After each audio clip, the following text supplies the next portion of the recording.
Welcome everybody to the group discussion, remote assistance and guided work instructions. My name is Doug Stevens. I will be the moderator today.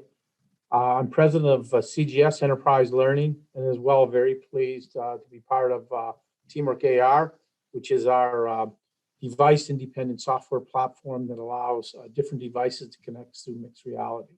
Really excited to be here today. Got some fantastic guests who are going to join me that got significant experience.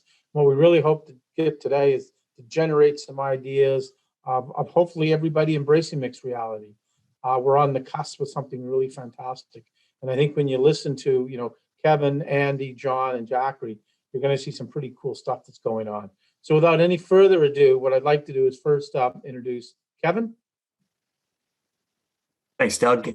As Doug said, I'm Kevin Doyle. I work at Ecolab, so a company that is focused on solutions that provide clean water, safe food, abundant energy, and healthy environments for the world. We do that through our cleaning and sanitization and water treatment, chemical programs, chemical solutions, equipment offerings, and maybe most importantly, through our people and our service model. So I've been here about 11 years, lead our commercial digital solutions team. So digital solutions and technologies that enable differentiated value at our customers. So anything from IoT devices to analytics to those type of things, but also, and importantly for this discussion around mixed reality, support of our field. So of 45,000 employees at Ecolab, we have about 25,000 that support our customers every day that are out touching and servicing them, and leveraging something like mixed reality has become a big part of what we've done to support them. So thanks, Kevin. I know we'll get some more things. We're going to go into detail a little bit later on, but it looks like your company's really embraced that. Andy? Hello, my name is Andy Warren. I'm the Senior Manager of Engineering Services at Bridgestone. ESS, we provide support, training, implementation, and general R&D for the greater engineering community. We do everything from CAD support, design support, 3D laser scanning, data management, and then also our newest offering is XR. I've been at Bridgestone for about 9 years, and we've been doing XR for about 6.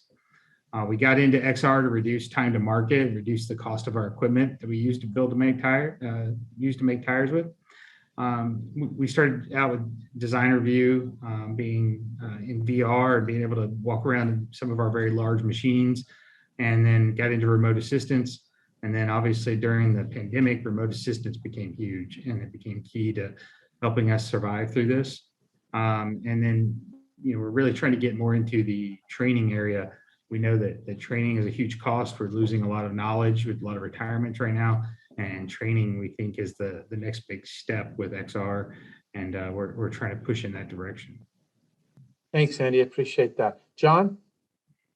Hello, I'm John O'Shea from Applied Materials. And Applied Materials, we make semiconductor and display equipment that we sell to our customers that make every chip and every display that you likely have in your possession. What I do in Applied is I head our Immersive Center of Excellence, where we're focused on augmented and virtual reality across the business to help impact and improve business results. Thanks very much, John. Last but not least, Jacqueline. Hey, good morning, good afternoon, everybody. My name is Jacqueline Myers, and I work for Thermo Fisher Scientific. I'm excited to be here today. And for those that don't know much about Thermo Fisher Scientific, maybe you've learned more since the pandemic, but our mission is to enable our customers to make the world healthier, cleaner, and safer.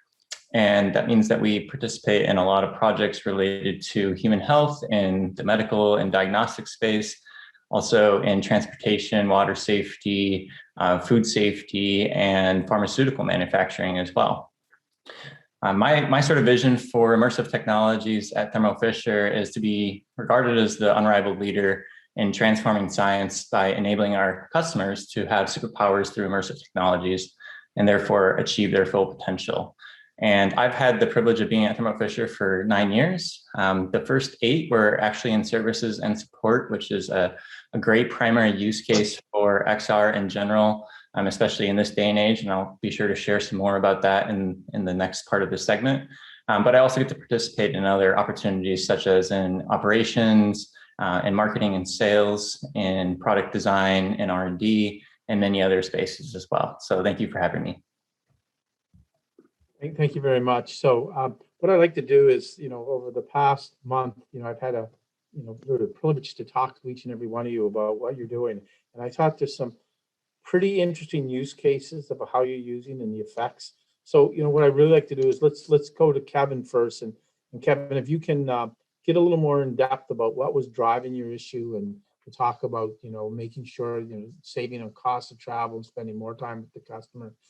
Really interested to see the use case of, especially if people want to be able, they'll probably get very similar use cases they want. So please just spend the next 5 minutes or so just talking a little bit about that. Thank you. Yeah, absolutely happy to do it. And like I mentioned in the intro, we've got 25,000 people that are out serving our customers on site with our customers every day. And obviously in the pandemic, we've had to change that model, shift it to work a little bit differently. We had, like others said earlier, been looking at mixed reality, augmented reality solutions, but maybe at a smaller scale, and really push to scale during the pandemic to now around 1,000 people using the technology. And a couple of those use cases, we talk about those field resources. We've had peer-to-peer best practice sharing that we've been able to implement through remote assist technologies on your phone. We've had manager to associate coaching. We've had training of new associates that we haven't necessarily been able to get out to travel and be on site with. We've had guidance for customers. But specifically, what I wanted to talk about today was we have an organization that we call a SEAL. So of all those people that are out serving our customers every day, and in the space I support, it's our industrial group. So think microbiologists and chemical engineers that are out working with your customers on finding solutions to issues within a large manufacturing facility or food supply facility, whatever it happens to be. We're not able to get into those sites right now, or hadn't been able to, especially at the beginning of the pandemic, and really forced our efforts to get more of the mixed reality out there so that we could have our best expertise where we needed it. So this SEALS organization, which is really the hyper specialists of those chemical engineers, microbiologists in specific areas, there's probably 50 of them for our global organization. And they're on, I'd say, about a 4 to 6 week lead time to even get their support today if you put in a request and needed them to show up at a site and solve a customer problem or an issue we couldn't resolve or whatever it is. So they spend 80% of their time in the air, traveling, going to customer sites one at a time, making sure that they can resolve those things. And they're, as you can imagine, a sought after resource globally as well. Unfortunately, many of them are in North America, so we don't have the opportunity to get them out globally. But through the mixed reality, we've now been able to get them onto customer sites, solving problems, helping our people, helping customers directly through the visualization, but also the annotation, training materials, pre-call setups, whatever it happens to be that they're able to do without being on site. So now we've really pushed our business processes to change, even post COVID. Hopefully we get there at some point, but post the current crisis of the first move isn't to go book a plane ticket. It's to use the remote technologies. And then if it escalates to a point where we need to get somebody on site, then we'll do that. So we've seen dramatic cost savings in the amount of travel. And we talk about the cost of some of the devices like HoloLens, RealWear, and the others we use.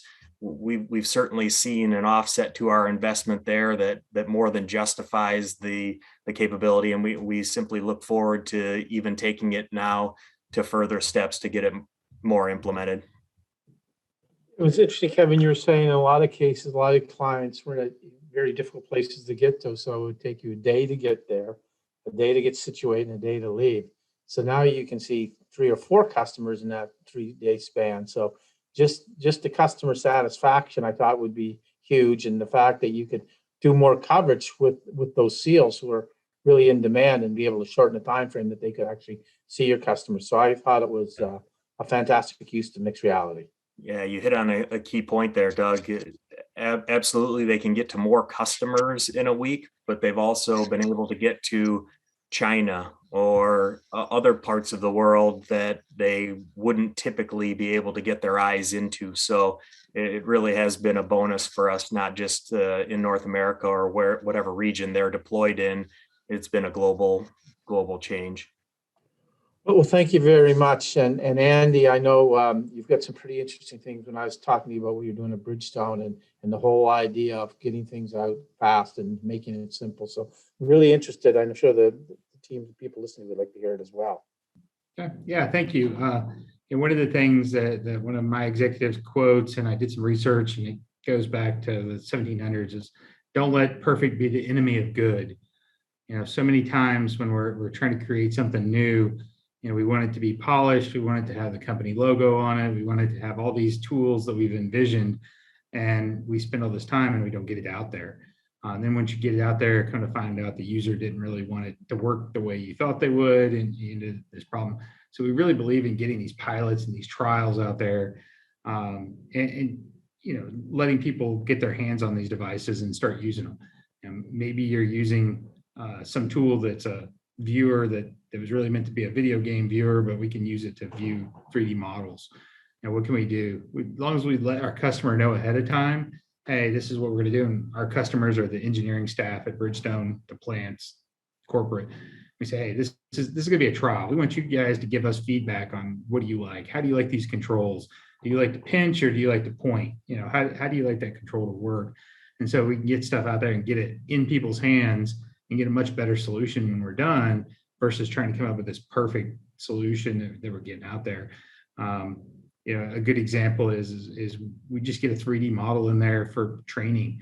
The training guys can use it. The R&D guys can use it. A couple different people. Just getting a model to where you can view it in the HoloLens. You know, we do a lot with VR as well. We're doing design reviews and walkthroughs. It's not perfect or exact. It doesn't look as you know, polished as it could be. But getting something out there and get it going and getting that feedback, you know, in the end, we end up with a better product. There's so many things you can use just kind of pretty much off the shelf. Really what we're trying to do here is change how people are working, not implement technology. The technology is the easy part. It's getting those people using the devices and moving it into their daily lives. The pandemic helped a lot with remote assistance, but also, you know, training and getting people out there to be able to walk through and use this. And maybe our hologram for the HoloLens is just a cube right now. And eventually we're going to go back and make that look exactly like the control panel that the guy's going to go up and hit. But getting that cube in there and figuring out, does that work before we waste that time drawing up something in 3D that's may not be necessary. You guys So, go ahead, Doug. it was so tell me, has the adoption, was there good adoption? Because you've got a lot of people that maybe aren't familiar with a lot of the different technologies. So what's been the take up? Has it been pretty good? Yeah, so we've had really good adoption with VR. We actually have seen it taper off during COVID because we were doing a lot of design reviews. We're getting people in a room, put the headset on, walk around, look at the machine. Can't do that because can't have people in the room together. But during COVID, we've had really great adoption of the remote assistance technology. And then now we're actually getting people asking us for training. Hey, we want to put this training in there and we want to be able to do, you know, maybe it's almost like, I call it 3D PowerPoint, where you're just getting a screen that just words, but it shows people step by step what to do versus, you know, waiting until we have a complete 3D model that shows it coming apart in 3D, that maybe it's a 70-year-old machine that we don't have a 3D model of. So we're able to get it out there quickly and get it in people's hands and get feedback right away. Thank you very much. So John, listen, I know you and I spent a fair amount of time talking back and forth, and I was really interesting where you were saying that, you know, especially in mixed reality, not one size fits all, and you've got to use the right technology to solve the problem. So if you could maybe give a little background on some of the different devices and what you used, because I think a lot of people are wondering, what do I do? What do I buy? How do I do it? So I thought it was quite interesting what you were talking about. So if you give some insight, it'd be fantastic. Sure, sure. Yeah, maybe to echo some of the previous comments, that we're here to get to make an impact, to help the business, right? It's not about pushing technology for technology's sake. So sometimes the simplest technology can get the job done. And so some examples of that is we've been able to do a tremendous amount with just the phone in our pocket. The phone in our pocket continues to get better and better. The iPhone 12 and 13 now have LiDAR scanners in them. On the Pro models, you don't even need those, but we use phones extensively to use them for training our manufacturing technicians. And it's a real simple way. People have no kind of resistance to using it, and it solved the problem. Another use case, we wanted just people to be able to calibrate a display from when they had their head embedded inside the tool. And we could have went with something fancy and had a need for Wi-Fi connections and setting up calls, but there wasn't really any easy solution out there. So we just made something very simple, costs less than $500, that simply mirrored the display from a controller to their headset. And the technicians loved it because they didn't have to log into anything. They just plugged something in and it worked. But then we also use HoloLens for some more of the advanced applications. So I think that the message really is you don't need the most expensive, most powerful device out there to get going with this. With just a phone, you can do a tremendous amount, and you can prove what and test what, do your proof of concept, see what types of applications are going to stick. Because the other thing we found as well is that some of the ideas we had going into this that we thought were going to be the kind of big hitters turned out to be not as big as some things we hadn't thought about. So it's gotten traction, particularly with COVID. There's been a bunch of new use cases have come out that have been enabled by the groundwork that we had laid. But an example of that would be people couldn't travel for training. So one of the solutions we'd been working on early on was focused on design reviews, and with our engineers working in virtual reality, looking at the design before we cut metal. With COVID happening, that same technology was really useful to train our field engineers who couldn't travel to a training center. And that's just ramped up. Just in the last month, we've had to increase our capacity by 6x just to support the growing needs there. So sometimes what you end up kind of finding as being really highly valuable mightn't be what you initially thought. And using simple devices, it really is. And I think looking for solutions that are not locked into a specific hardware or software. So trying to be hardware and software agnostic gives you that flexibility to pick and choose to solve use the right hardware to solve the problem and keep it simple. Thanks very much, John. It is interesting. I like the fact that someone should be flexible in what they're doing, and it's all about solving for the customers, and from that you pick the solution that's going to work with it. Last but not least, Jacqueline, I know when you and I talked, we're not just talking about remote assistance. We're looking at putting the whole thing together from training, design, object recognition. So I think it would be quite appropriate if you, at least in your discussion, you can talk a little bit about putting it all together. Sure. Thanks, Doug. Appreciate it. And I totally agree with the rest of the panel here, who's been really sort of drilling into that iteration, the just getting things out there, getting some feedback, and building that into your process, not trying to get it 100% right the first go. That's how we've been successful in a lot of what we're doing. And I also wanted to second John's statement around using correct device of choice, which often isn't a very expensive device like a HoloLens or RealWear device, whatever it might be. And that's always great to have as an aspirational goal. And I'll talk a little bit about how we got there. But where we started was very much on mobile phones and the web, which is mostly available to just about everybody within organizations these days.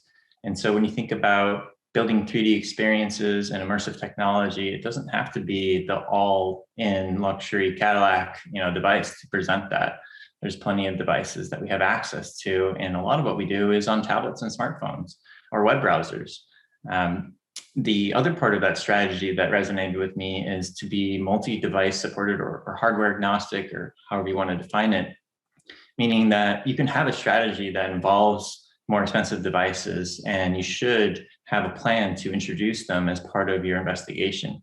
But that doesn't mean you need to make an investment into 1,000 HoloLenses initially either. You can start by having people experience, for instance, remote assist is a great part of our, what I call crawl, walk, run, soar strategy. It's a maturity model for people to get introduced into immersive technologies.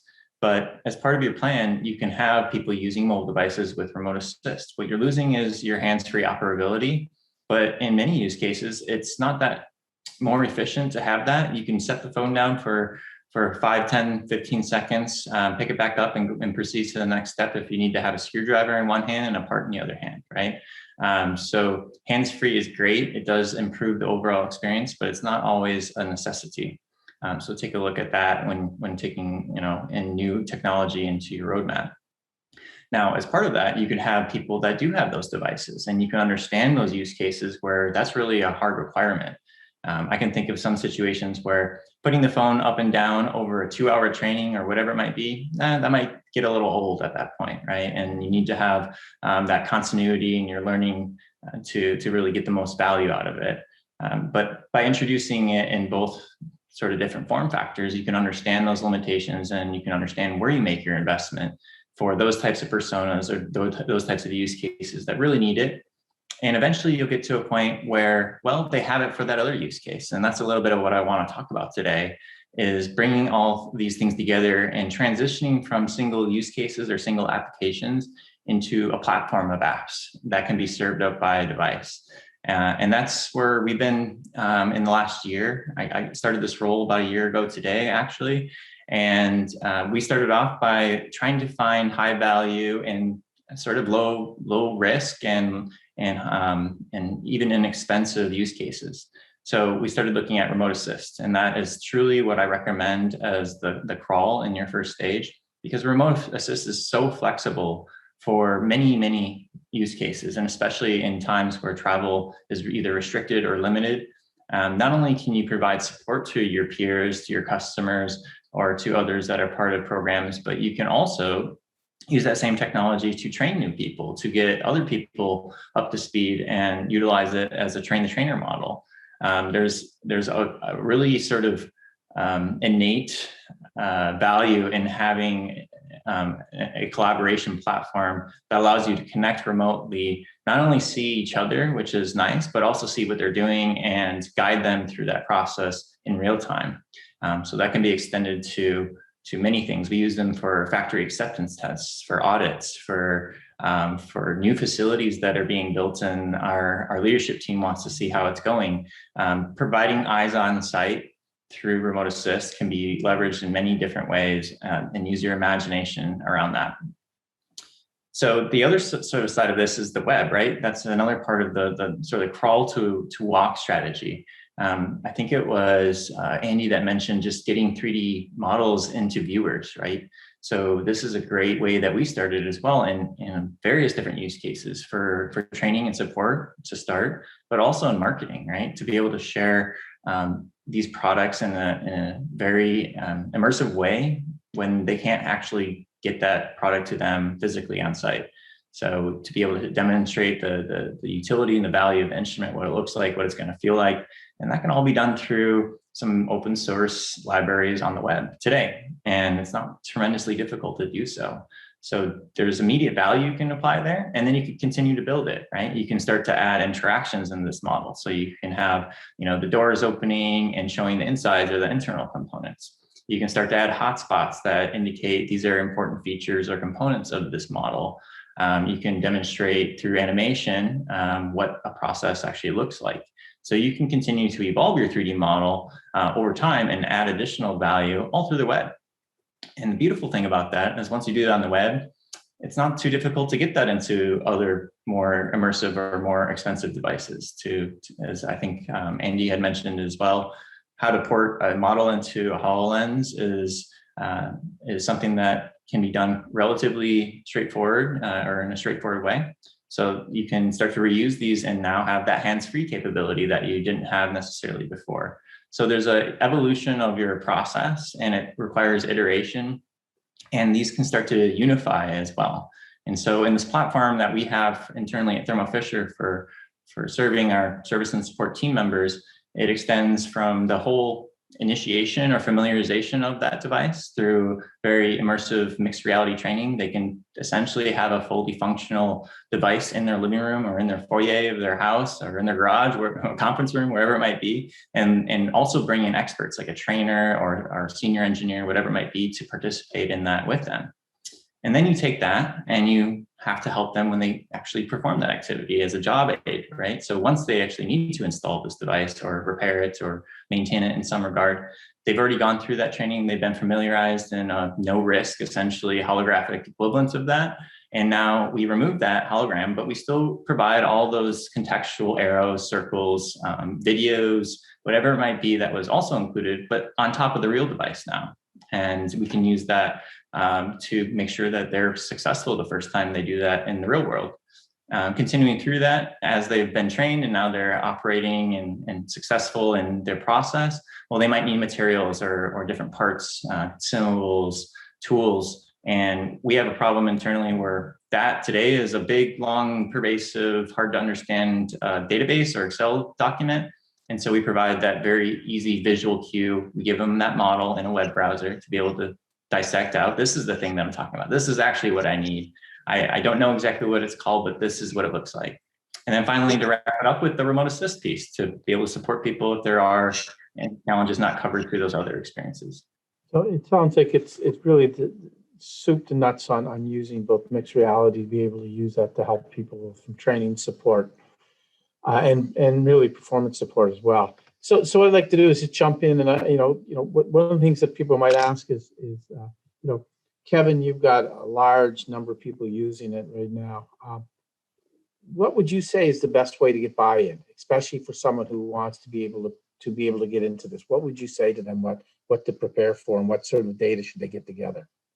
Yeah, I think it is a lot of what the other people on the panel have said. I think Andy and perfect enemy of good, John with keeping it simple, Jacqueline with the crawl, walk, run, soar. It really is starting out simply and putting the capability in the hands and showing them the use cases that we've been successful with. So if you can get some of those early wins, and the barriers to entry, like we've talked about, are pretty small. You can start with a Teams call or a FaceTime chat on your phone and get somebody visibility. And then you might step it up to a remote assist or to a HoloLens or to something like that as you get more advanced in these cases. But really, I think people may get scared off by some of the barriers to entry or perceived barriers to entry around cost of holographic imaging and the challenges around that. And really, there are some base levels to start at. Get some use cases that work for you, that show an impact, and then grow from there. And then, the investment will support itself. Thank you very much. Andy, what are the gotchas that you said had you known now, and then what you know now? What would you advise people getting into this? So the biggest thing is a lot of times you're not IT. So we're engineering, we're not IT. So there's usually, this is all new to everybody. IT doesn't know what they don't know. And there's always something. I actually had one this week where IT and I were talking. We thought they were blocking side loading on a HoloLens, could not get it to work, fighting it. I talked to 20 different people inside IT. Nobody could figure out who was blocking it, where it was getting blocked. And come to find out, I had switched out lenses and not paid attention. I didn't turn on the dev mode on my lens. It was something simple, but it was on my fault. However, it's so new to IT, they didn't even know where to go with it. So you really need to get them involved early on and make sure that they're on board and understand that there's AD rules, there's policies, there's MDM solutions, there's all these different things that IT has that may affect how the HoloLens works on your network or with your network, or whatever device it is.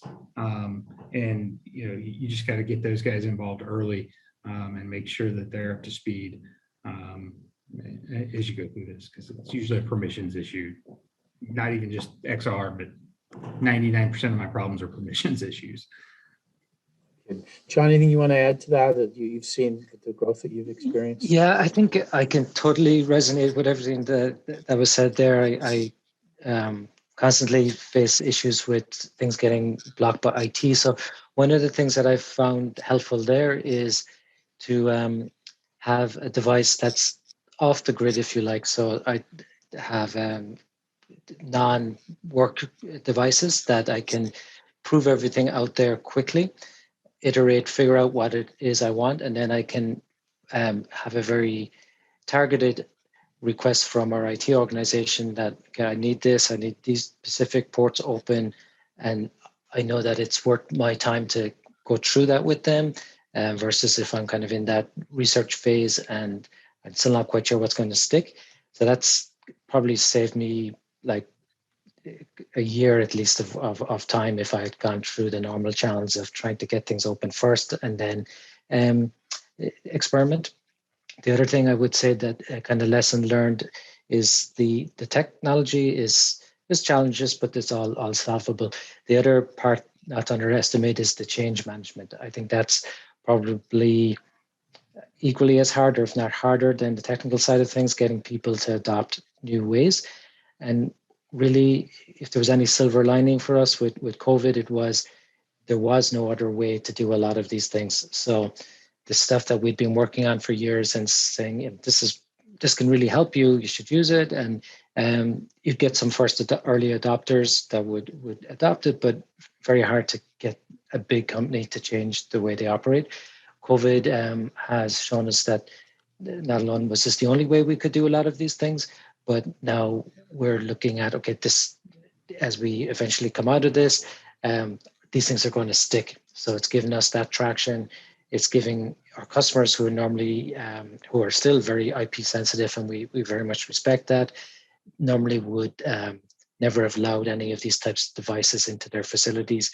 They saw that this could really add value. And so that's given us, many years acceleration of where we can go with these technologies now. So, but yeah, the change management, and then I think having an environment where you can test without any of the restrictions, and always never use companies' IP on that. You can use, like was mentioned, just a cube to simulate something if you wanted to prove it out, and those things can accelerate your development.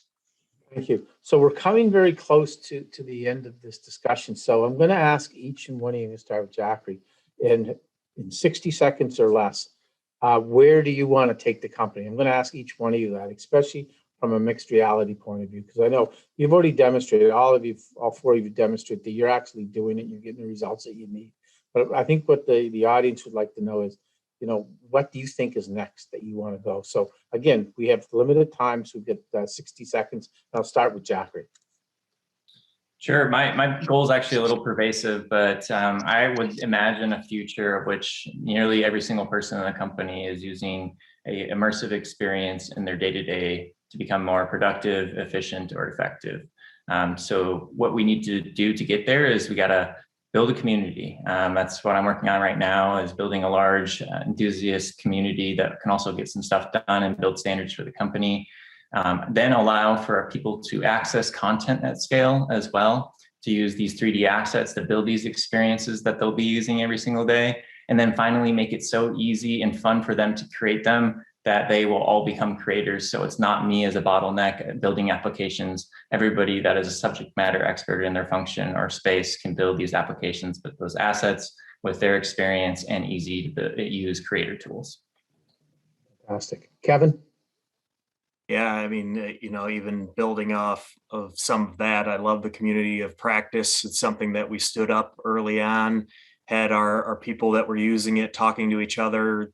We had fights to see who could present because they all were so excited about their use cases.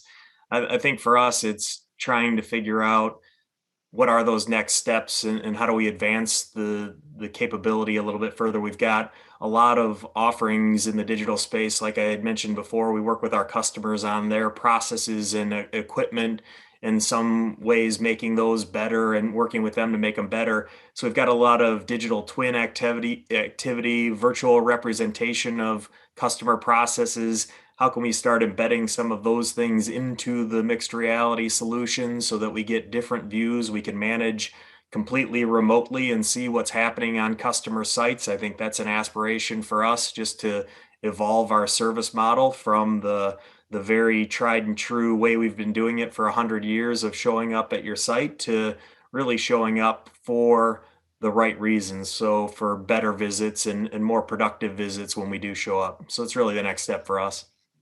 Thanks, Kevin. Andy? Yeah, along the same lines, scaling it up, getting those users involved.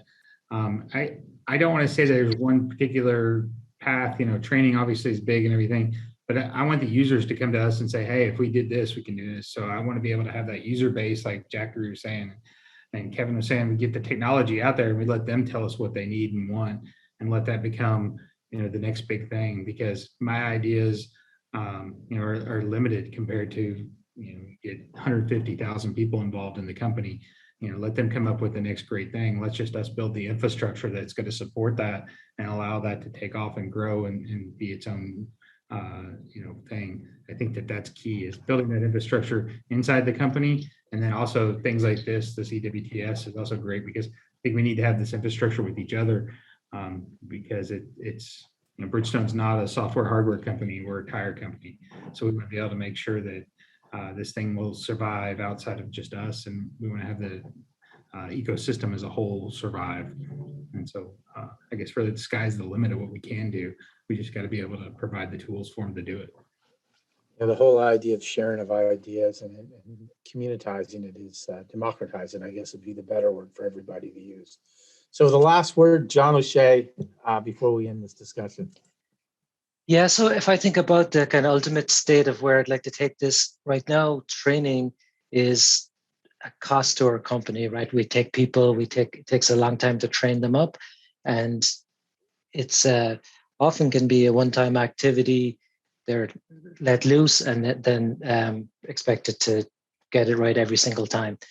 But if we can take that away, and I think we can actually eliminate training entirely to where I'm actually learning as I'm doing it. So I'm getting context-aware spatial instructions, and my output of my time is a finished assembly in the case of manufacturing, or a preventative maintenance task that's complete. So it's guiding me, and it's guiding me to the right level, that I'm not, if I'm an experienced person, it doesn't need to tell me probably every minutia of the procedure, or it could tell where maybe I'm struggling. But it kind of changed the concept of training being something that's done in a training center far away that I have to fly through to, and I have to maintain expensive training equipment to do it, but do it on the job. So I'm guided. The output of this is something that's a benefit to the company, and the whole cost of training can be thought about differently, right? And invest in these technologies, these solutions to enable that type of a model. So thank you. And hopefully everybody in the audience is enjoying the discussion from very knowledgeable people. What we're going to do is open it up for Q&A. But once again, Kevin, Andy, John, and Jacqueline, thank you very much for your time. And we'll now open the floor to questions.